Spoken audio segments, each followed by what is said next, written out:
Bismillah, velhamdülillah, və salatu və salamu alə Rasulillah, əmmə ba'd. Deməli, götürdüyümüz birinci qayda nə idi?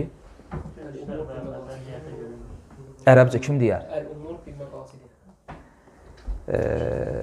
Deməli, bütün işlər niyyətlərə görə götürülür. İkinci qayda? Bəli. Əl-yəqin lə yüzəlu bişşək. Üçüncü qayda? Çətinlik arxasında. Bəli. Əl-məşəqqə təclibut təysir. Yəni, hər bir çətinlik, məşəqqət özü ilə asanlıq, yəni yüngüllük gətirir. Və bugünkü dərsin mövzusu 5 böyük fıqhı qaydadan dördüncüsüdür. O qayda da nədir?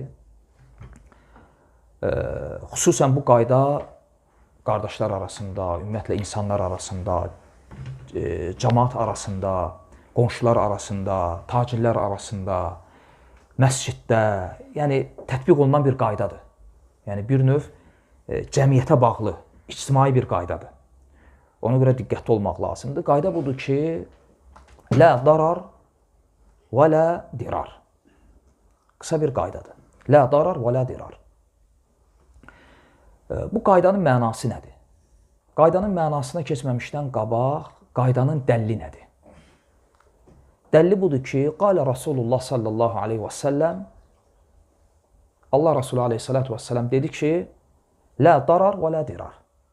Elə bu qayda hədisdən götürülür. Deməli, qayda nədir? Lə darar və lə dirar. Elə bu qaydanın dəlli də lə darar və lə dirar hədisidir. Yəni, alimlər bu hədisi qayda kimi götürüblər, tətbiq ediblər və bu qayda üzərində ümmətin alimləri icma edib. Və 5 böyük fıqhı qaydadan birisidir. Və hədisi İbn-i Məcə, həmçinin İmam Daraqutni rəvayət edib və hədis həsən hədisdir ən azından. Və bəzi alimlər deyiblər ki, əs-sahih qeyrihi, yəni səhih hədis dərəcəsinə çatan bir hədisdir. Və hədisin mənası nədir?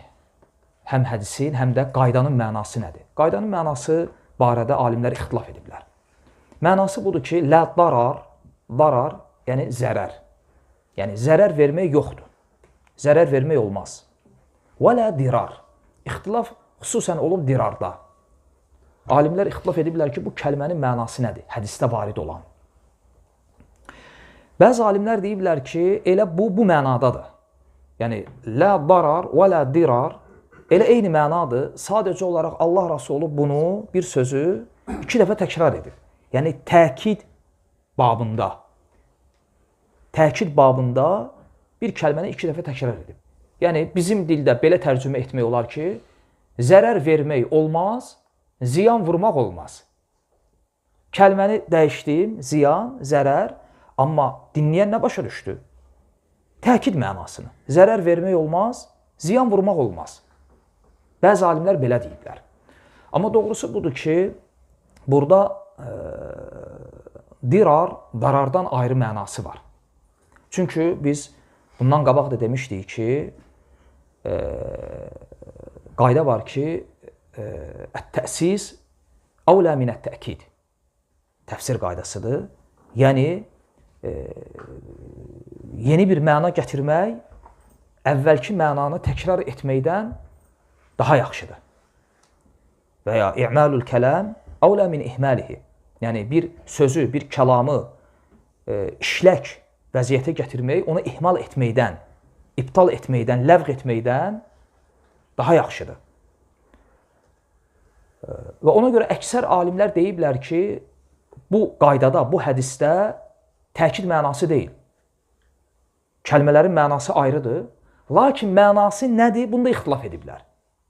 Lakin bu ixtilafın bu qaydaya və ya bizim bu dərsə heç bir zərəri yoxdur. Niyə? Çünki demək olar ki, alimlərin bu qayda üçün gətirdikləri mənaların hamısı yerindədir. Yəni, bu qaydanı bu cürdə başa düşmək olar, bu cürdə. Yəni, əslində bunlar bir növlü ixtilaf babındandır. Yəni, bir-birlərini tamamlayır. Məsələn, bəzi alimlər deyiblər ki, lə darar və lə dirar mənası odur ki, Yəni, zərər vermək olmaz bilərək və ya bilməyərək. Fərq bundadır. Düzdür, düz deyil. Qayda olaraq götürsək bu mənanı. Cavab budur ki, düzdür. Və bəzi alimlər, əksəriyyət alimlər bu mənanı başa düşüblər ki, lə darar və lə dirar, yəni zərər vermək olmaz kiməsə. İbtidəən, yəni başlanğıc olaraq. Yəni, bir şəxs sənə heç bir zərər verməyib. Ona zərər vermək olmaz. Həmçinin zərərin müqabilində də kiməsə zərər yetirmək olmaz. Nə zərər vermək olmaz? Həmçinin zərərin müqabilində də zərər vermək olmaz. Bəzi alimlər bu mənanı başa düşüblər. Və bəzi alimlər də deyiblər ki, hədisin mənası budur ki, nə insanın özü-özünə zərər verməsi icazəlidir, nə də başqasına. Bəzi alimlər də hədisi bu cür anlayıblar. Və hər bir halda 3 məna ilə də götürsək, biz bu qaydanı tətbiq edə bilərik. Və demək ki, məsələn, lə darar və lə dirar, yəni İslam bizə icazə vermir ki, insan nə özünə zərər yetirsin, nə də digər insanlara. Buna misal olaraq gətirmək olar nəyi? Siqaret çəkməyin hökmü. Çünki siqaret çəkən insan çəkməsi ilə həm özünə zərər verir, həm də ətrafında olanlara. Və sual verilsə ki, məsələn, siqaret çəkməyin haram olmasının dəlili nədir? Bir çox dəlili var və o dəlillərdən birisi də bu qaydadır. Biz deyirik ki, lə darar və lə dirar. Allahın dinində icazəli deyil, insan nə özünə zərər versin, nə də ətrafına. Hətta alimlər, xüsusən bu dediyim qeydi Şeyx Albani rahiməhullah qeyd edir, deyir ki, وَلَوْ كَانَ بِالْخَيْرِ. Hətta bu zərər vermə xeyr nə olsa belə icazəli deyil. Yəni, icazəli deyil ki, insan özü-özünə zərər versin və ya digər insanlara zərər yetirsin, hətta bu zərər salih əməllə, ibadətlə, xeyirlə olsa belə icazəli deyil. Yəni, kimsə xeyri gətirib bu qaydadan istisna edə bilməz. Və dəlil olaraq nə zikr olunur? Məşhur qissədir, 3 sahabə radiyallahu anhum Peyğəmbər sallallahu aleyhi və səlləmin evinə gəlirlər və Allah Rasulunun orucu, gecə ibadəti və yoldaşları ilə olan münasibətini öyrənmək istəyirlər. Və Allah Rasulunu evdə tapmırlar.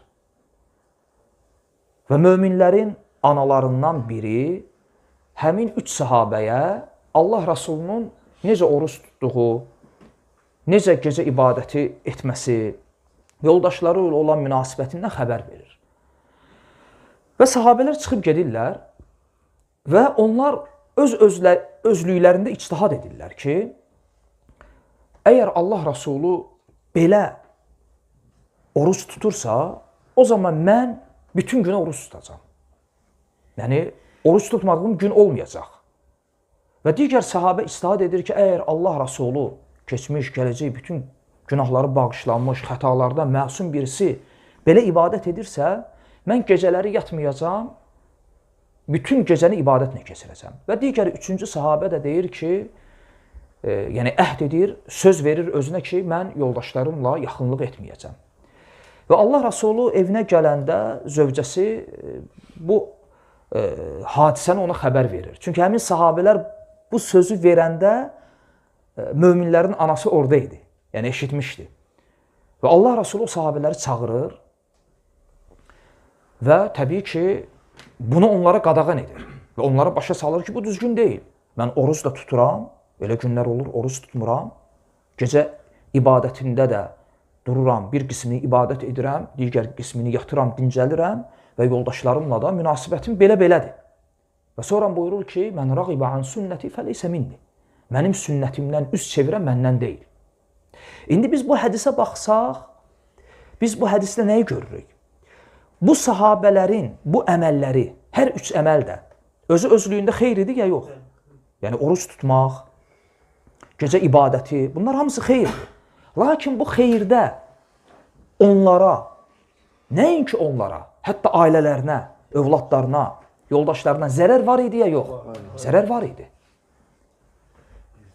Ona görə şəriət bizə icazə vermir ki, insan öz-özünə zərər versin və ətrafına zərər versin. Hətta bu zərər ibadətlə olsa belə. Deməli, hətta insan ibadətlə özünə zərər verə bilər. Deməli, insan hətta xeyir əməllə başqasına zərər verə bilər. Yəni, zərər daima haram üzərində olmur. Ona görə Peyğəmbər sallallahu aleyhi və səlləm bir gün evində, çünki Allah Rasulunun evi məscidə bitişi idi və aranı bir pərdə, örtük ayırırdı. Eşidir ki, məsciddə kimsə səsli şəkildə Quran oxuyur və örtüyü çəkir və səsli şəkildə Quran oxumağı nəhy edir. Ki, məscid Allaha ibadət yeridir. Hər kəs burada nə edir? Kimsə namaz qılır, kimsə dua edir, kimsə Allahı zikr edir. Və nəhy edir ki, heç bir müsəlman, gərək digər müsəlman qardaşına əziyyət verməsin. Nə ilə? Yox, Quran qirayəti ilə. Yəni, ibadətlə. Yəni, deməli, ibadətlə insan insana zərər verə bilir. Əgər xeyirlə, salih əməllə, ibadətlə insanın digərinə zərər verməsi icazəli deyilsə, haramdır necə?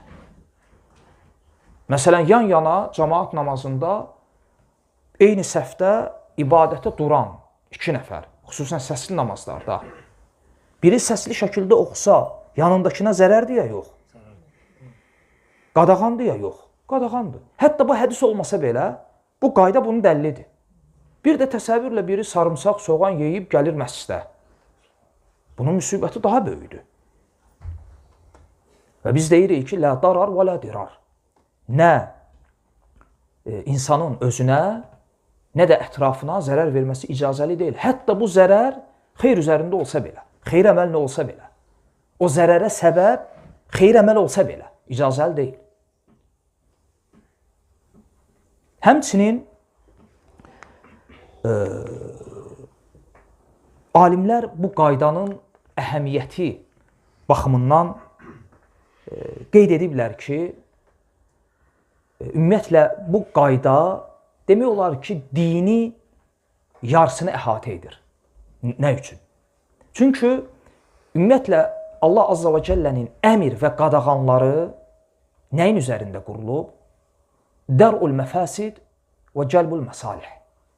Yəni, fəsadı, zərəri, ziyanı dəf etmək və insanın xeyrinə olan şeylərin hasil olması. Bütün şəri əhkamlar bunun üzərində qurulur. Bu xeyr və ya zərər, dünyəvi də ola bilər, uxravi də. Əgər şəriətin əhkamları bunun üzərində qurulubsa, dər'ul məfəsid və cəlbul məsalih, bunun yarısı nədir? Dər'ul məfəsid. Yəni, ziyanı, zərəri dəf etmək. Və bu qayda ilə bu təmin edilir. Bu qayda ilə bu təmin edilir. Və həmçinin alimlər bu qaydanı zikr edəndə bəzi alimlər deyiblər ki, deməyiblər, lə darar və lə dirar, deyiblər ki, əd-darar yüzəl. Qayda olaraq bunu gətiriblər. Deyiblər ki, zərər dəf edilməlidir. Amma biz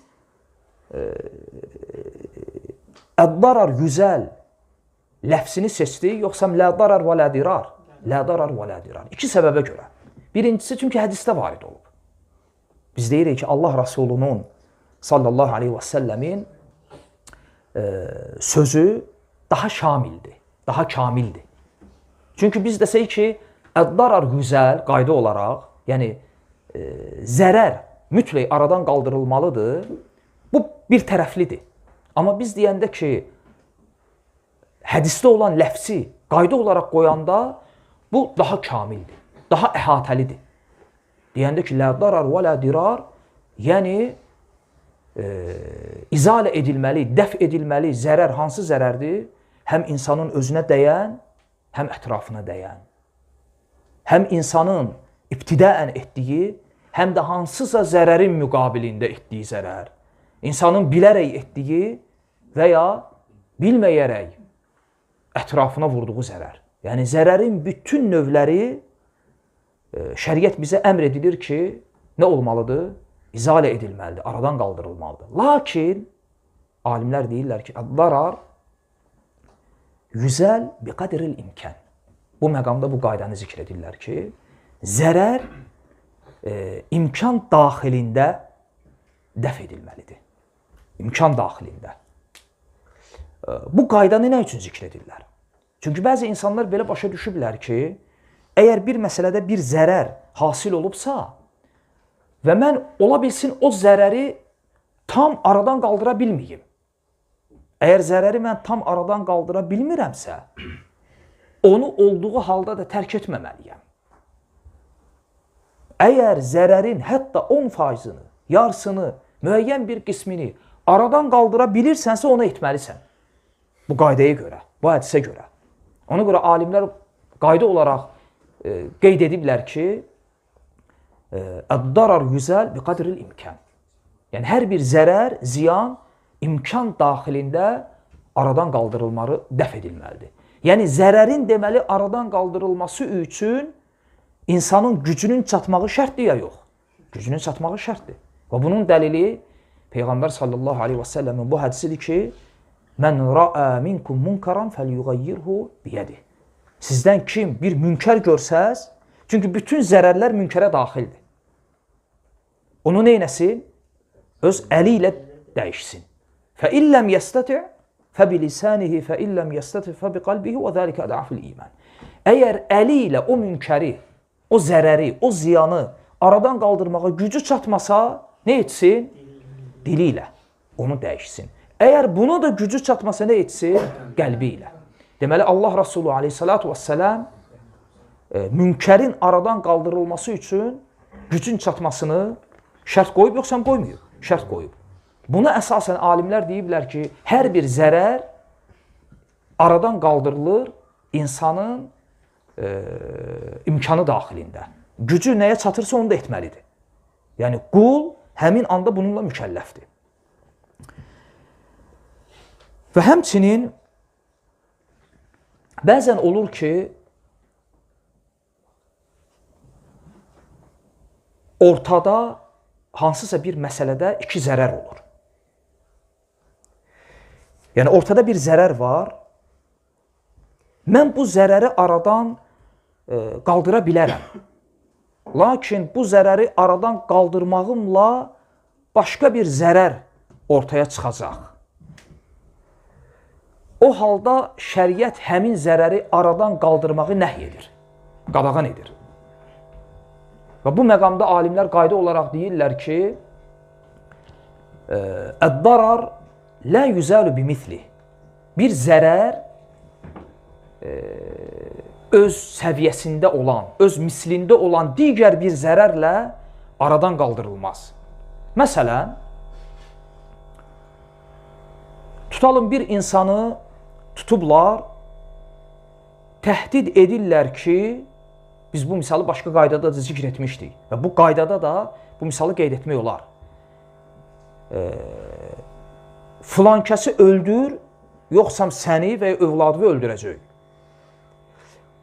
Həmin insanın övladının öldürülməsi ziyandır, zərərdir ona və digər insanın qətli necə? Hər ikisi də zərərdir. Bu zərər, o zərər ilə aradan qaldırıla bilər? Yox. Ona görə şəriət sənə icazə vermir ki, bu halda sən bəhanə gətirəsən, deyəsən ki, mən ikrah altındayam və bu zərəri öz üzərimdən dəf etmək üçün bu zərərə əl atım. Əd-darar lə yüzəlu bimithli. Bir zərər öz mislində olan bir zərər ilə aradan qaldırılmaz. Həmçinin məsələn,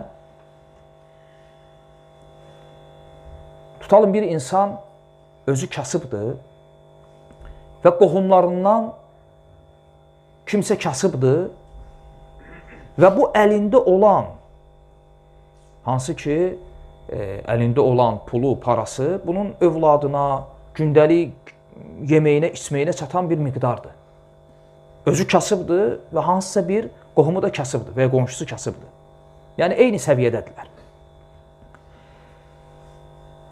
Bu məqamda, çünki qonşusunun, qohumunun kasıblığı onun üzərində zərərdir ya yox. Həmin insanın üzərində bu bir zərər sayılır. Çünki biz şəri mənada zərər deyəndə bu çərçivəsi genişdir. Bu məqamda şəriət sənə qadağan edir. İcazəli deyil ki, sən həmin sıxıntıda olan o qohumun, yəni əlində olan pulu ona verəsən və öz ailəvi sıxıntıya salasan. Burada olan əgər zərər, eyni səviyyədə olan zərərdir. Yəni, sən bunu etməklə, ola bilsin onu sıxıntıdan qurtararsan, amma özün sıxıntıya düşəcəksən. Ona görə onun zərəri bu zərər ilə, öz ailəvə dəyən zərər ilə aradan qaldırılmır. Aydındır? Bəs necə edilir? Hər hansısa bir böyük zərər mütləq özündən aşağı olan zərər ilə aradan qaldırılmalıdır. Mütləq. Ona görə alimlər qeyd edirlər ki, əd-dararul əşəd yüzəl bid-dararil əxaf. Yəni, şiddətli, böyük zərər mütləq özündən aşağı, xəfif, yüngül olan zərərlə aradan qaldırıla bilər. Və bunun dəlili nədir? Dəlillərindən birisi Musa əleyhissalamın Xızır əleyhissalam ilə olan qissəsi. Həmin qissədə o qeyd edilən 3 məsələdən birisi Xızır əleyhissalam gəmiyə minəndə gəmini deşir.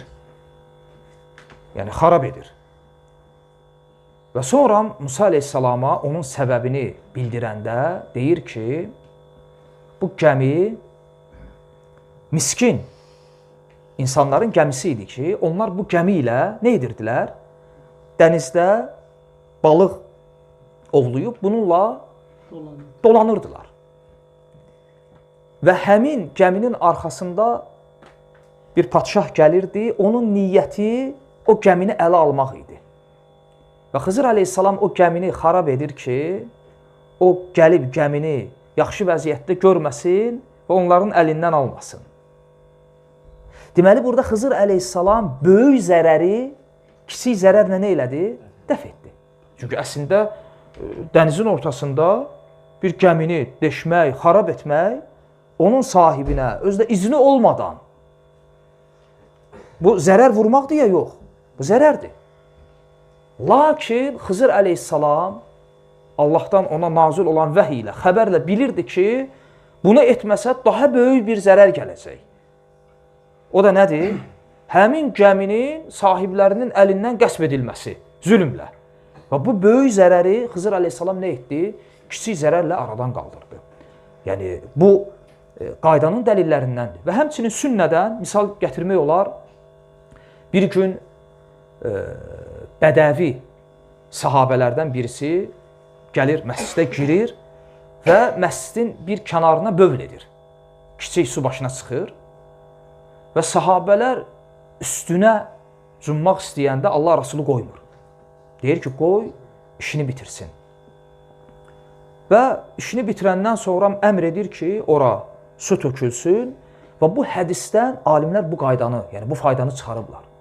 Çünki əslində həmin o bədəvinin məscidə bövl etməsi zərər idi ya yox, məscidə vurduğu zərərdir. Lakin Allah Rasulü sahabələri o halda buraxsaydı, onlar onun üstündə həmin anda üstünə cumsaydılar, hücum çəksəydilər, bunun zərər daha böyük olacaqdı. Çünki sahabə həmin anda məscidin bir küncünü, bir hissəsini bulamışdısa, məscidin digər tərəflərdə, hətta onun öz üstü də bulana biləcəkdi. Deməli, Allah Rasulü bu məqamda nə etdi? Kiçik zərərlə böyük zərəri aradan qaldırdı. Yəni böyük zərər yalnız kiçik, özündən daha aşağı və xəfif olan zərərlə aradan qaldırıla bilər. Yəni ümumiyyətlə insan bir zərəri aradan qaldıranda mütləq baxmalıdır. Ona görə alimlər deyirlər ki, fəqih o deyil ki, iki iş arasından hansı xeyirdir, hansı zərərdir, onu seçə bilsin. Bunu insanların çoxsu seçə bilir. Fəqih odur ki, iki zərər arasından hansının zərəri, fəsadı daha çoxdur, onu ayırt edə bilsin. Məhz buna görə həmçinin şəriət zalım rəhbərlərə qarşı çıxmağı nə edib? Nəhy edib. Səbəblərdən birisi budur ki, böyük zərər özündən böyük zərərlə aradan qaldırıla bilməz. Əksinə, böyük zərər özündən aşağı olan zərərlə aradan qaldırılmalıdır. Təsəvvür edin, bir cəmiyyətdir, o cəmiyyət başsız qalıb. Cəmiyyət başsız qalıb.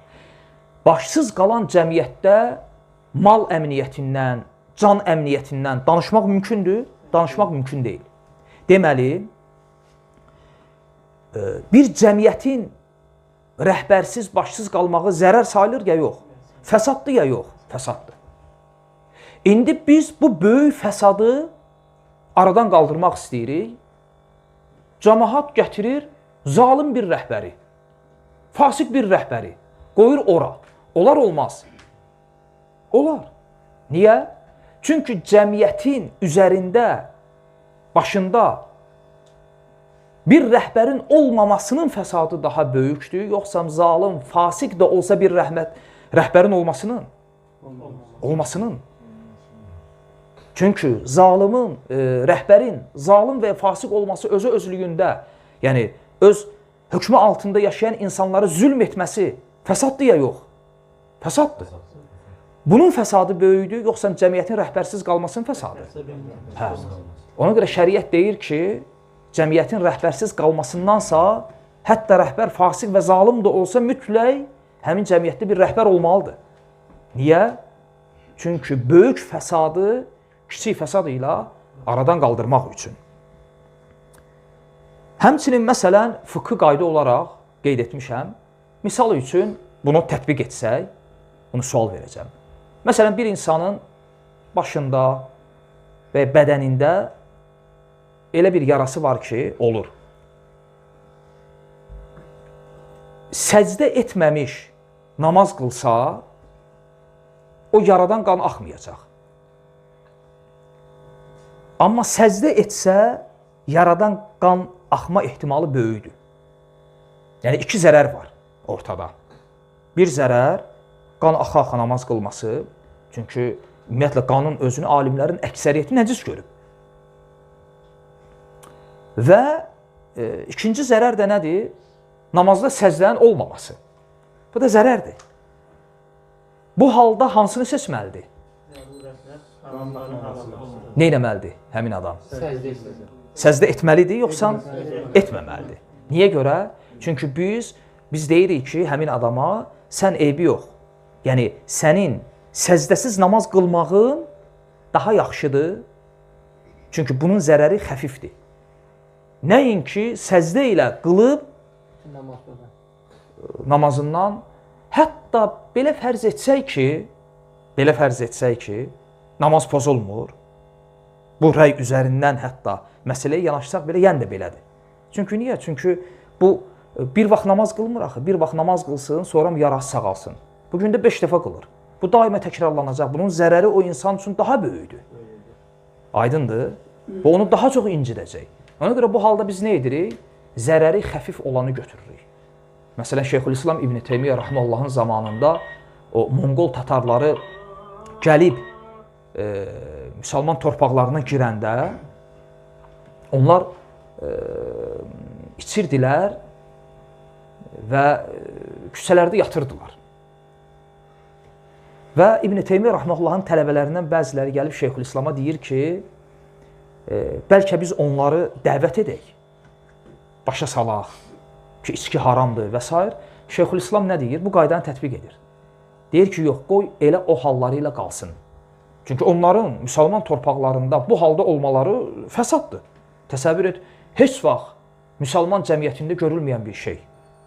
Kimlərsə gəlib girib torpağa və içib, sərxoş vəziyyətdə küçələrdə yatırlar. Bu zərərdir, bu fəsaddır. Lakin Şeyxülislam nə deyir? Deyir, onlar oyaq qalsalar, fəsadlar daha böyük olacaq. Elə yatmaları yaxşıdır. Müsəlman evlərinə girəcəklər, zülm edəcəklər müsəlmanlara. Deməli, böyük bir zərəri nə etdi? Kiçik zərərlə aradan qaldırdı. Həmçinin alimlər qayda olaraq qeyd edirlər ki, yutəhamməlu dararul xas lidəf'i dararil am. Bu çox önəmlidir. Yəni, ümumi, ictimai bir zərəri, ziyanı aradan qaldırmaq üçün xas zərərə səbr etmək olar və lazımdır da və vacibdir də. Yəni, ümumi, ictimai bir zərəri aradan qaldırmaq üçün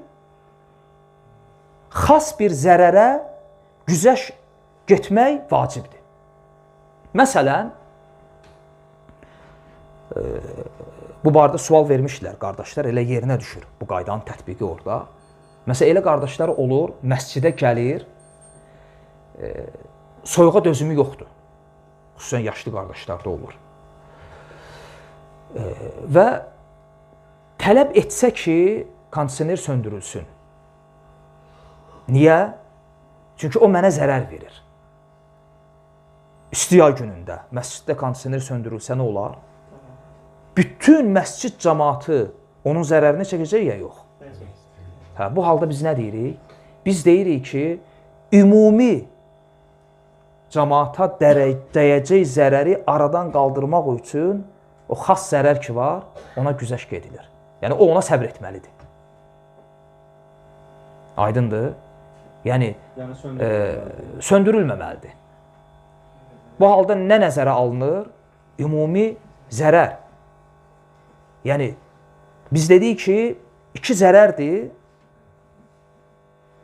Sanki iki zərər arasında tanaqud, ziddiyyət əmələ gəlib. Onlardan birisi daha şiddətlidir, birisi yüngüldür. Bu halda yüngülü götürürük. Bu məqamda isə başqa növ iki zərər üz-üzə gəlib. O da nədir? Biri var xas zərər, biri var ümumi cəmaata dəyəcək zərər. Ziddiyyətdədir. Yəni, bir tərəf deyir ki, söndürmək lazımdır, mənə zərərdir. Sən söndürsən, cəmaata zərərdir. Biz bu halda deyirik ki, önə çəkilir nə? Yəni, cəmaata dəyəcək zərər bu halda aradan qaldırılmağı vacibdir. Hətta onunla bir və bir neçə fərdə zərər dəysə belə. Aydındır. Və həmçinin buna misal göstərmək olar, cəmiyyətdə fəsad əhli bəzi insanlar olur, fasiqlər ola bilər, bidət əhli ola bilər. Görürsən, bir dəfə nəsiyyət olunur, iki dəfə nəsiyyət olunur, insan bundan nəticə çıxarmır və sonra görürsən ki, həmin insanı cəmaat içərisində, məsələn, məscid imamı o adamı nəsiyyətdən sonra, məsləhət, məşvərətdən sonra elan edirlər adıyla. Ki, bu, belə-belə işlərlə məşğuldur. Bizdə neçə dəfə olub məscidlərdə elan ediblər. Ehtiyatlı olun, filan kəslər gəlib insanlardan pul dilənir, alladır, nəsiyyət olunub, eşitməyib. Burada iki zərər var. Çünki o adamın bu formada cəmaat içərisində elan edilməsi o adama dəyən zərərdir ya yox? Zərərdir. İnsanın kimliyi, mənliyini sən nə edirsən? Əzirsən, aşağılayırsan adamı. Bu ona dəyən zərərdir. Belə etmək olar, olmaz? Olar. Niyə? Sən bununla ümumi cəmaata dəyəcək zərəri aradan qaldırırsan axı. Aydındır. Və şəriətin hədləri elə bunun üzərindədir də. Məsələn, biri oğurluq edir, əli kəsilir. Bu oğrunun əli kəsilir ha. Bu əlsiz qaldı axı. Zərər deyil buna. Zərərdir. Yutəhamməlu dararul xas. Xas zərərə səbr edilir. Lidəf'i dararil am. ümumi cəmaata dəyəcək zərər aradan qaldırılsın deyə. Bunun əli kəsilməsə, bütün cəmiyyət bundan zərər çəkir. Şəriətin bütün həddləri bunun üzərində qurulub. Düzdür, o şərtlər əslində ağırdır. Bu ayrı bir mövzudur, oraya girməyəcəm. Bu ayrıca bir dərsdir. Subhanallah, şəriətin zinə edəni tətbiq etdiyi həddə, oğurluq edəni tətbiq etdiyi həddə, o şərtlərə baxırsan, onda sənə aydın olur ki, bu həddlər, bu şəri cəzalar niyə tətbiq edilib? Və kimlər üçün tətbiq edilib? Belə deyil ki, hər oğurluq edən götür əlini kəs. Ona yaxın şərt var. Ona yaxın şərt var. Və o şərtlərə baxırsan, kimdə ki o şərtlərin hamısı toplandı ya, bu o deməkdir ki, bu adam bu işin əhlidir.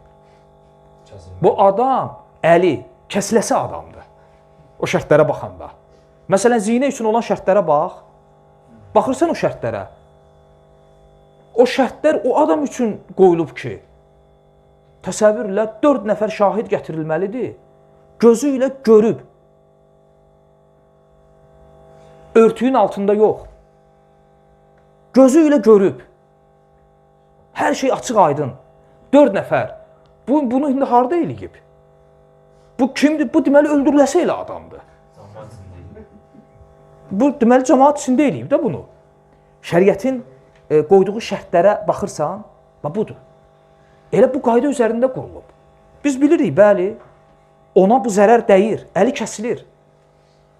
Amma bu xas zərərdir. Və biz bu xas zərər ilə cəmiyyətə dəyən zərəri aradan qaldırırıq. Və burada həmçinin böyük psixoloji, zehni dərs var. O cəmiyyətdə ki, oğru bilir, oğurluq edənin əli kəsilir. O oğurluq eləməz. Şəriət qanunlarının tətbiq olunduğu cəmiyyətdə. Amma başqa halda necə olur? Edir, 5 il iş alır, gedir bilmədiklərini öyrənir. Və gəlir daha böyüyünə edir. Amma bir cəmiyyətdə ki, insan bilir ki, mən bunu etsəm hökmüm ölümdür. Mən bunu etsəm mənim əlim kəsiləcək. Ona görə bir barədə danışırlar, bunu mənə danışıblar, xatırlamıram kim, çoxdan söhbətidir. Müəllimlərdən, yəni orta sinif müəllimlərindən birisi olub. Daima şəriətin bu hədd cəzalarına qarşı çıxırdı. Daima. Belə müsəlmandır, amma deyirdi ki, bu cəzalarda vəhşilik var. Yəni necə bu indi insan da oğurluq edib, indi edib də ver buna 2 il, qoy ağıllansın, əlini kəsmək nədir? Bunu danışan deyir ki, bir gün gəldi müəllim, dərs əvvəlindən axırına gördü bir kefdir. Oturdu, dərs keçmədi. Amma gəlib oturub ki, yəni iş rejiminə görə, məsuliyyət üzərindən, amma dərs keçmədi. Soruşduq, nə olub? Dedi ki, axşam evinə oğru girib, nəyi var talan deyib, yəni qırqızı, nəyi var? Onun başı kəsilir. Hə, o sual verən deyib ki, tutub gətirsək, neyini yersiniz? Deyir, başını kəsərəm. Deyir, şəriət mərhəmətliymiş ki, şəriət deyib ki, əlini kəs.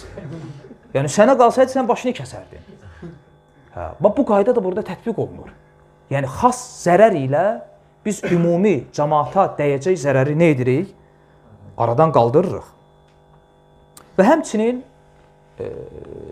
məsələn, olur bu, müharibə vaxtları olur. Məsələn, 10-15 nəfər müsəlman kafirlərin əlində əsirdir. Və bəzən bu müasir müharibələrdə də olur, həmin əsirləri sədd kimi istifadə edirlər. Sədd kimi. Və vəziyyət elə bir vəziyyətdir ki, ya onlarla birlikdə bunları da öldürməlisən, ya da ki, onların müsəlmanlara vuracaqları zərər ondan böyük olacaq. Yəni, müsəlmanların qalibiyyəti buna bağlıdır. Məsələn, bir cəbhədə mövqe tutublar, o mövqeydən atırlar. Sən də vura bilərsən. Amma tutduqları mövqeydə bilə-bilə 20 əsir müsəlmanı gətirib salıblar ora ki, bilirlər ki, müsəlmanlar o əsir müsəlmanlara görə buranı vurmayacaqlar. Müsəlmanlar da qalıb tərəddüddə. Bunlar vurmasalar, onlar vururlar. Və müsəlmanlar da qırla-qırla gedir. Cəbhədə belə bir vəziyyətdir. Həmin anda şəriət sənə icazə verir ki, sən oranı, əsir müsəlmanlar orada olsalar belə vurasan. Çünki 20, 10, 5 müsəlmanın, onlar onsuz da onunla şəhid olacaqlar. Çünki şəriət icazə verir ki, o xas, dar çərçivəli zərərlə sən ümumi, böyük zərər nə edəsən? Dəf edəsən, aradan qaldırasan. Və bu qayda da burada tətbiq olunur. Həmçinin, bəli, həmin halda müsəlman əsirləri şəhiddir. Hətta müsəlmanların əli ilə öldürülsə belə. Çünki əslində şəkli olaraq müsəlmanların əli ilə öldürülsə də, hökmü olaraq müsəlmanların əli ilə öldürülməyib. Kafirlərin əli ilə öldürülüb. Çünki onların ölümünə səbəb kafirlər olub. Kafirlər edib bunu. Aydındır? Deməli, biz indiyənəcən hansı məsələləri götürdük? Ortada 2 dənə zərər var və o zərərlər bir-biri ilə ziddiyyətdədir. Bir halda biz kiçik zərəri götürürük, bir halda xas zərəri götürürük və bəzən olur ki, zərərlə, fəsadla məslaha üz-üzə gəlir. Çünki biz əvvəldə dedik ki, dinin bütün əhkamları nəyin üzərində qurulub? Dər'ul məfəsid və cəlbul məsalih. Yəni, fəsadı dəf etmək və xeyri hasil etmək. Dünyəvi və uxravi. Düzdürmü? Şəriətin bütün əhkamları bunun üzərində qurulub. Bütün əhkamları.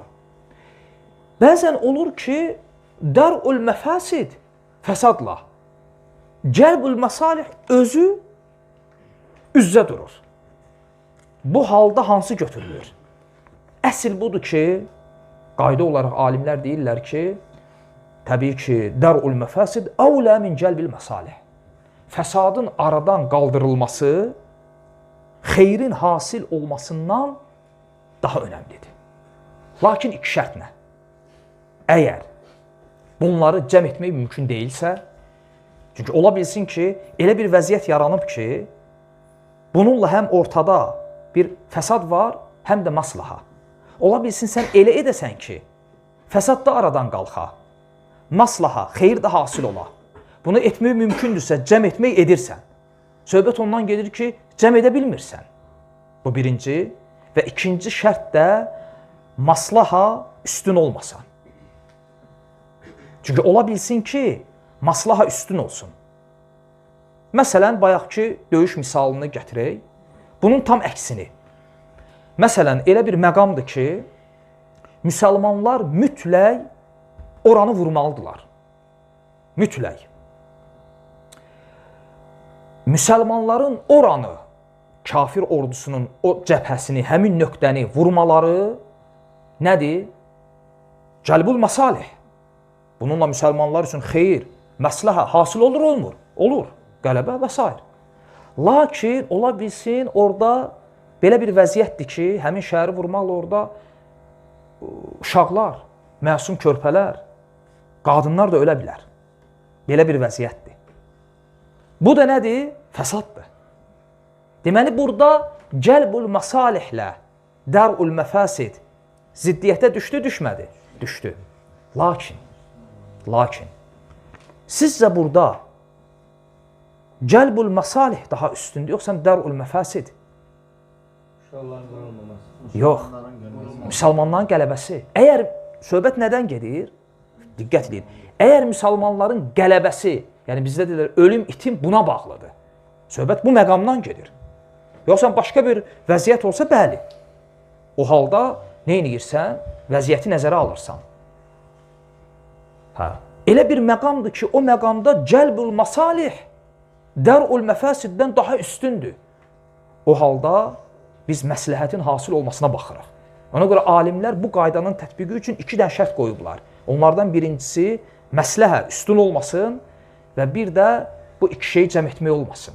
Belə olan halda qayda budur ki, fəsadın aradan qaldırılması önə çəkilir. və xeyrin hasil olunması qoyulur bir kənara. Məsələn, misal. Ata öz övladını məscidə gətirir, uşağın 5-6 yaşı var ki, cəmaatı görsün, xeyir məclislərində, Allahın evində böyüsün. Bu, cəlbül məsalihdir ya, yox. Cəlbül məsalihdir. Amma burada fəsad da var. Nə vaxt? Uşaq sakit duran uşaq deyilsə, məsciddə səs-küy salır, namaz qılanları fikrini yayındırır. Bu fəsaddır ya, yox. Hə. Deməli, burada ya sən o uşağı gətirməlisən ki, məsləhə hasil olsun, o xeyri istəyirsən, ya da ki, o zərəri aradan qaldırmaq üçün uşağı gətirməməlisən. Hansı seçilməlidir? Uşağı gətirmirsən. Niyə? Çünki qayda budur ki, dər'ul məfəsid əvlə min cəlbil məsalih. Aydındır?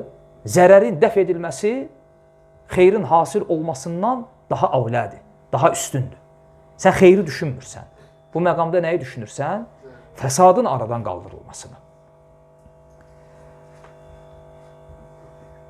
Və həmçinin buna dəlil olaraq zikr etmək olar Allah Azza və Cəllənin bu ayəsini Yəsəlunəkə anil xamri vəl meysir. Səndən içki və qumar barədə soruşurlar. De ki, onların ikisində nə var? Xeyir də var. İthmun kəbir və mənafi'u linnəs. Həm zərər var, böyük. Həm də nə var? İnsanlara fayda var. Deməli, içki ilə qumarda maslaha və məfsədə birləşib, üz-üzə gəlib. İnsan içki satır, qumar oynayır, qazanmır, qazanır. Məslaha var, yoxdur, var. Amma fəsad da var axı.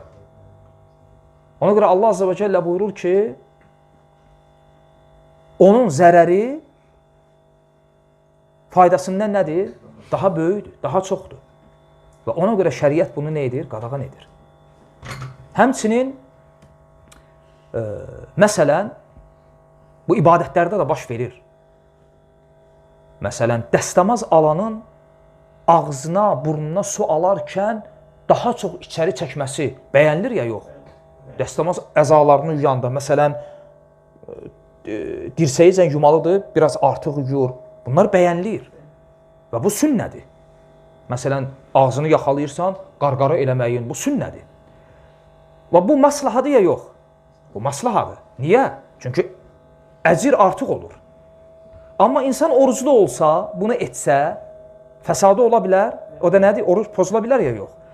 Deməli, oruc tutan adam maslahanı güdür, yoxsa məfsədəni düşünür? Məfsədəni düşünür. Deməli, nə oldu? Dar'ul məfəsid əvlə min cəlbil məsalih. Və bunu Peyğəmbər sallallahu aleyhi və səlləm də həyatı boyunca daima tətbiq edib. Məsələn, Allah Rasulunun zamanında münafiqlər var idi və bilirdilər kimlərdir. Sahabələr deyəndə ki, ya Rasulullah, niyə öldürmürük? Allah Rasul dedi ki, yəni münafiqlərin öldürülməsi məsləhədir ya, yox? Məsləhədir. Dedi ki, cəmaət deyəcək ki, ətrafda bizi tanımayanlar, şəhərdə olmayan, bilməyənlər Muhammed əshabını öldürür. Bunun fəsadı böyükdür. Yəni, qıraqdan baxan ki, Muhammed əshabını öldürür. Çünki qıraqdan baxan ayıra bilmirdi ki, bu sahabədir, bu münafiqdir. Qıraqdan baxan görəndə ki, düşünəndə ki, Muhammed aleyhissalatu vesselam əshabını öldürür, o gələr Mədinəyə. Gəlib Allah Rasuluna biyyət edə, təsəvvür edin, belə bir xəbər yayılsa, bunun fəsadı nədir? Deməli, Allah Rasulü bu anda məsləhəni atdı qırağa, düzdürmü? Daha doğrusu, məsləhəni atdı qırağa və bu məfsədəni aradan qaldırdı. Məsləhə nə idi? Münafiqlərin öldürülməsi. Bu məsləhəyə getmədi. Nə etdi? Dedi ki, bu fəsad, hansı fəsad? Cəmaatın o cür düşünməsi. Bu fəsad aradan qaldırılmalıdır. Ona görə münafiqlərin öldürülməsinə əmr vermədi. Hətta Məkkəni fəth edəndə Allah Rasulü aleyhissalatu vesselam istəyirdi ki, Kəbə evini atası İbrahimin zamanındakı kimi etsin. İbrahim aleyhissalamın zamanında Kəbə 2 qapılı idi. Kəbənin 2 qapısı var idi və qapısı yerdən hündür deyildi. Yerlə bir idi. Hətta Kəbənin bir qapısından girib digər qapısından çıxırdılar. Və Allah Resulü istəyirdi bunu etsin. Bu maslahadır ya yox? Maslahadır. Atası İbrahimin zamanındakı vəziyyətə Kəbənin gətirilməsi. Amma niyə etmədi? Çünki ortada bir fəsad vardı, o fəsadı aradan qaldırmaq üçün. Ayşə anamıza dedi ki, əgər qövmüm İslamda təzə olmasaydı belə edərdim. Məkkə əhli. Düşünəcəkdi ki, Muhammed gəldi, bugün Məkkəni fəth etdi, səhərsi gün bizim adətlərimizi dəyişdi. Və qəliblərində İslama qarşı nə olacaqdı? Kin. Və ola bilsin ki, bu səbəb olardı ki, onlar dindən dönə bilərdilər. Uzaq görənlik. Bu fəsada görə o cür məsləhəni qoydu kənara. Və qayda da budur ki, deməli, bir fəsadın aradan qaldırılması bir xeyrin hasil olmasından daha üstündür.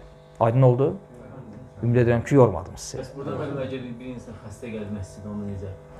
Əgər insan xəstə, məsələn, bir insan xəstədir, o xəstəliyi ilə ətrafına zərər verəcəksə, həmin qaydadır. Çünki insan xəstədir, burada hər ikisi də tətbiq olunur da. Birincisi, o bəli, məscidə gəlməsi ilə ortada maslaha var, amma cəmaata zərər vurması da var axı. Aydındır. Bu halda təbii ki, insan məscidə gəlmir, ta ki sağlanacaq. Əgər xəstəliyi ciddi xəstəlik deyilsə, ətrafa zərər verməyəcəksə, problem deyil. Amma zərər verəcəksə, belə hərəkət edir. Doğrusunu Allah. Xəstələnəcəksə, onu da gəlməsin də. Əgər elə bir şey olsa, bəli, bu hökmə girir, bəli. Çünki üzr istəyirəm, yəni la darar və la dirar qaydası ki var və hədis, bu hədisin mənalarından birisi də, çünki mən dedim, mənaları çoxdur, bəzilərini zikr etdim, mənalarından birisi də qardaşın qeyd etdiyi məsələdir. Yəni, bəzi alimlər deyib ki, burada darar və dirar arasında fərq odur ki, yəni, İslamda məsələn, zərər iki növdür.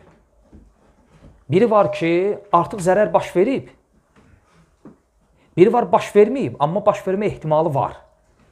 İslam sənə əmr edir, həm zərər baş verəndən sonra onu aradan qaldırmağı, la darar budur. Və la dirar da budur ki, ola bilsin zərər hal-hazırda baş verməyib. Lakin müəyyən səbəblər var ki, o səbəblərdən tutunsan, o səbəb olacaq həmin zərərə düşməyə. Sən qardaş deyən misal. Ola bilsin xəstə deyil, amma elə bir vəziyyətdir ki, məsələn, bunu eləsəm, xəstələnəcəm. Bunu eləsəm, bu zərər mənə toxunacaq. Şəriət icazə verir ki, onu etmə, hətta zərər sənə toxunmasın deyə. Aydındır? Və bu qaydanın mənasını bu cür anlayan alimlər də var. Hər bir halda fərqi yoxdur, bunlar bir-birlərini tamamlayır. Yəni, şəriətin xulası olaraq deyək, qaydası budur ki, Allahın dinində nə bilərək, nə bilməyərək, nə ibtidaən, yəni kiməsə zərər vermək var, ya sənə zərər verənə əvəz çıxmaq qəsdi ilə zərər vermək var. Yoxdur bunların heç biri. İnsanın özünə zərər verməsi olmaz, ətrafına zərər verməsi olmaz. Hətta bu, xeyirli olsa belə. Həmçinin zərər hasil olubsa, addarar güzəl, aradan qaldırılmalıdır. Yox, ola bilsin zərər hasil olmayıbsa, amma hasil ola bilər, onu aparan yollardan da uzaq durulmalıdır. Həmçinin yenə də qaydanın mənalarından birisi, bəzi alimlər belə deyiblər, nə zərər görməlisən, nə zərər verməlisən, nə də zərər görməlisən. Bu qaydanı bu cür başa düşən alimlər də var. Nə zərər vermək olmaz, nə də zərər görmək. Yəni, müsəlman avam olmalı deyil. Müsəlman tək düşünməli deyil ki, şəriət mənə əmr edir ki, zərər vermək olmaz. Yox, şəriət sənə həm də əmr edir ki, zərər də görmək olmaz. Elə eləməlisən ki, insanlar sənə zərər verməsin. Avam olma. Aydındır? Və bu mənalar bir-birinə zidd deyil, əslində bir-birlərini tamamlayan mənalardır. Və doğrusunu Allah bilir.